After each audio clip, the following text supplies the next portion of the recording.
there of the Portman Group representing drinks manufacturers. Bomb disposal experts in Northern Ireland have defused a £600 device which was planted close to the village of Forkhill in South Armagh. Police were led to the explosive device following a large cross-border security operation. Dissident Republicans have been blamed for the attempted attack. Well, our Ireland correspondent Mark Simpson says police may have been the intended target.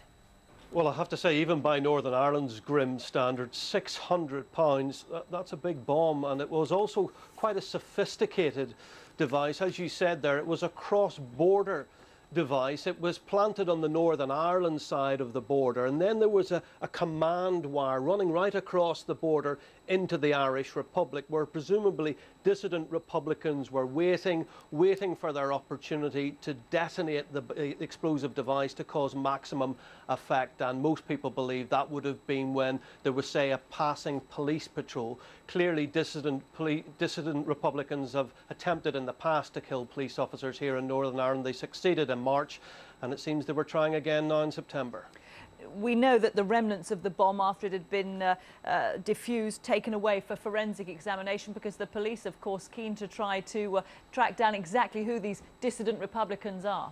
Yeah, in the frame will be groups like the so-called Continuity IRA, the Real IRA, and I have to say, up to now, there was a feeling that they weren't capable of producing such large devices. This is the biggest one I can remember in recent times. Let me just put it into a little bit of terrorist context, if you like, in Northern Ireland. Cast your mind back 11 years ago, the Omagh bomb killed 29 people in Omagh. That was £500. This one was bigger. This was £600. Thankfully, this one didn't explode. And Mark, just give us a sense of how the fight against dissident groups is going. We're familiar with attacks previously this year. It makes people think, OK, there's a peace process, so much progress has been made, and yet there are always going to be these groups on the edge of the whole thing.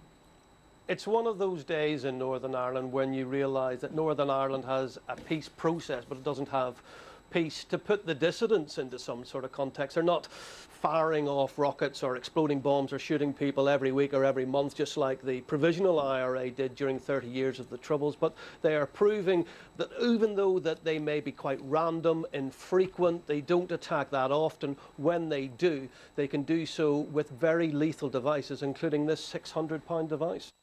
It's Mark Simpson reporting there from Belfast. Now, a major investigation is underway, and police have urged anyone with information to come forward.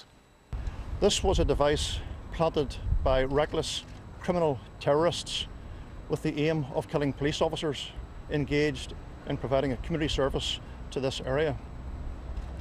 However, they gave no regard for the residents of that area